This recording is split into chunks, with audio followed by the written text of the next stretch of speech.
Hi, and this is Earl. We're here today with Harry and Son. We wanted to stop by, just get some conversation over one of the oldest clients that we have to talk about the safety services. In a few minutes, we will be meeting with him and sharing the information.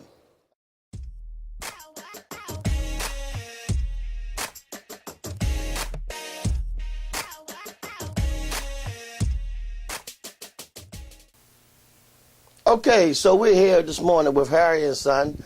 Good morning, Harry. How are you? I'm doing well, buddy. How are you? Pretty good, pretty good. It's good to be here. It is good to be here. It's good to get up every day. Yeah, it is. It is. It is. You know, Harry, we just wanted to stop by this morning and let some of our viewers know about, the safety services that we offer. I think we've been together about 5 years now, isn't it? Yeah, that's been about 5 years, yep. That's good, good, good.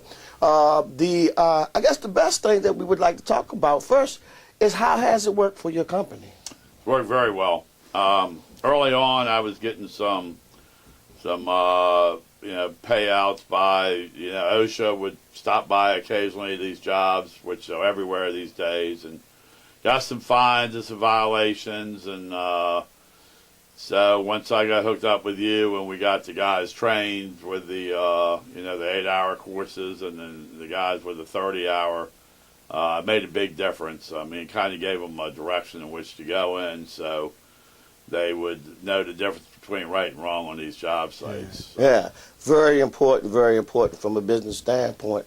So OSHA came in, and how did that work out? Did you end up...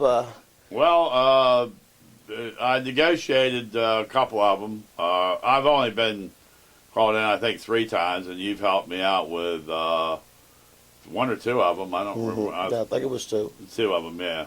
So. But yeah, at the same time, you don't want that situation. You don't want that on your record. Yeah. And you surely don't want your insurance company getting a handle on that either. Yeah. So. If you can stay clear of it, we do our toolbox meetings every Monday morning with the crew before they go out, and then on certain sites, depending on if there's any hazards or anything special, especially the new construction jobs, we're very cautious with them. We just finished a sizable job we were doing down there at the waterfront. Okay. As I think you went down a couple of times down Water Street for White and Turner. Which is a big general contractor in the area, and they had a lot of things that we typically don't normally do that we implemented into the day-to-day routines. Even equipment, we had to use all fiberglass ladders and stuff on the project, which is required by them. But yeah, everything went good. We had no violations, no problems through the whole project. I think our presence on that project was probably about 3 months overall. So, yeah, very, very happy with that. Good. So the OSHA violation stuff happened in the earlier years. It's been quite a while. I guess the last one's probably close to 5 years. Yeah. Thereabouts, and that one I don't even remember what that was for, to be honest with you. Yeah. Since then, the guys have. Are very much well trained, and actually on job setup is already a regular way of doing things. Right. Well, exactly, and they know that they've got to be accountable. So if they don't have their hard hats on, if they don't have their harnesses on and tied off, and they're at the edge of a building, if the ladders aren't tied off and 3 feet above the roof line. Steel-toed boots if needed, or in some cases, some of the jobs we can actually use tennis shoes on the roof itself with the thermoplastics. Mm-hmm. But it's all part of the day-to-day routine that these guys are supposed to be familiar with. If they're tearing off, they should have the safety goggles on, should have gloves at least to protect their hands, and it's just part of doing business as usual on a day-to-day basis these days. Just listen to your response. It kind of sounds like some of the safety stuff has rubbed off on you. It has rubbed off. Well, I've always been a safety fanatic for for everything. I mean, in 40 years I've been in business, safety has always been my number one priority. I never wanted to have an employee come to work and not go home.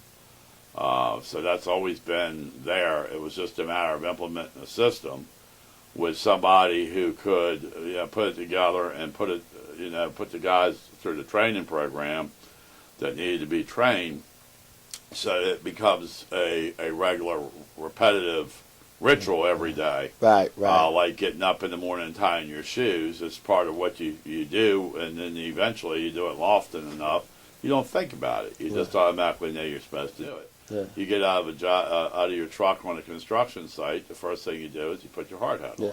Right. Absolutely. Before you walk, into the site or anywhere near the site. And that way there, it's one less thing you have to worry about, and the rest of it is just following protocol, whatever the protocol may be.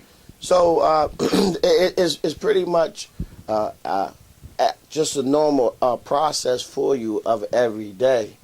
But when we talk about safety, we talk about developing a health and safety program that fits or customized to your outfit's day-to-day task or day-to-day activity. But it really doesn't work if you don't have any type of enforcement. Oh, absolutely. So when we talk about enforcement, we talk about the job inspections. Yeah. So the job site inspections, how do you feel about those? I feel real good because the supervisor and the foreman and all the guys know that periodically somebody's going to show up out there and they're going to do an inspection, and if there's somebody not doing something, they're going to be accountable for it. They're going to get their name, and we implemented a fine system, but to this point I haven't really had to use that, to be honest with you. Early on was something that was trying to get through these guys, but it's like anything else. The harder you work with them and the more you try to implement it, eventually they pick it up and they go with it. And you know that firsthand because you do most of the inspections on these projects. And it seems our biggest problem that we have is our extension cords. Which you've taken more extension cords off my job sites because the ends of them breaks loose from the rubber.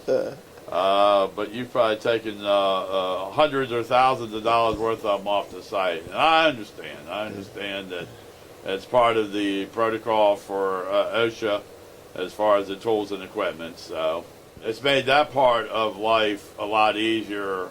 It's hard enough to go out and get to work. It's hard enough to get the guys to do the work and get the work corrected than to have to worry about somebody coming along with it's writing fines and violations. So it's definitely makes me a lot more at ease. Good. I just wanted to touch back on that. You saying that it's definitely, one, hard to obtain work, two, hard to find labor, three, much less have to worry about safety. It's better just to have someone. Oh, absolutely. It's because the world has changed considerably. I mean, like I said, I started 40 years ago in this business, and it was funny. We were cleaning in the warehouse here a little while back, and I found one of the old harnesses we used to have. It was a 4-inch vinyl strap that went around your waist with a hook in it. So, God forbid if you fell off the building, if you didn't die, you'd probably at least break your back. Yeah, at least break your back. But I mean, it just goes to show how far the safety aspects of work is these days. And people who follow the protocol and do what they're supposed to do, 99.5% of these guys are going to come home safe. Stay safe at the end of the day. Stay safe at the end of the day.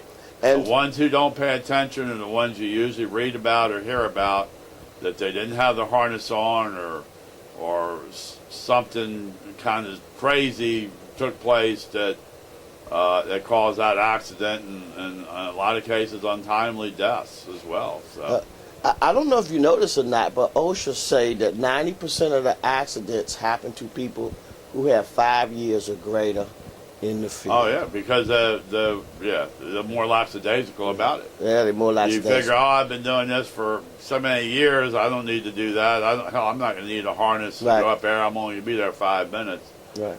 Those are the ones that usually something happens to. Unfortunately. So I'm just to wrap it up, Harry. It has been, one of the biggest pleasures for me to actually just to be able to come in and work with you guys, man. And we don't have no real struggles. No. We don't have no real difficulties. Any requests that's being initiated when it comes to safety for your guys. Right. You've never said no. You've never had any hard feelings about doing for your guys. And that's what stands out the most for me. And it really is my pleasure just to stop by today and Well, spend a few minutes with you. Yeah.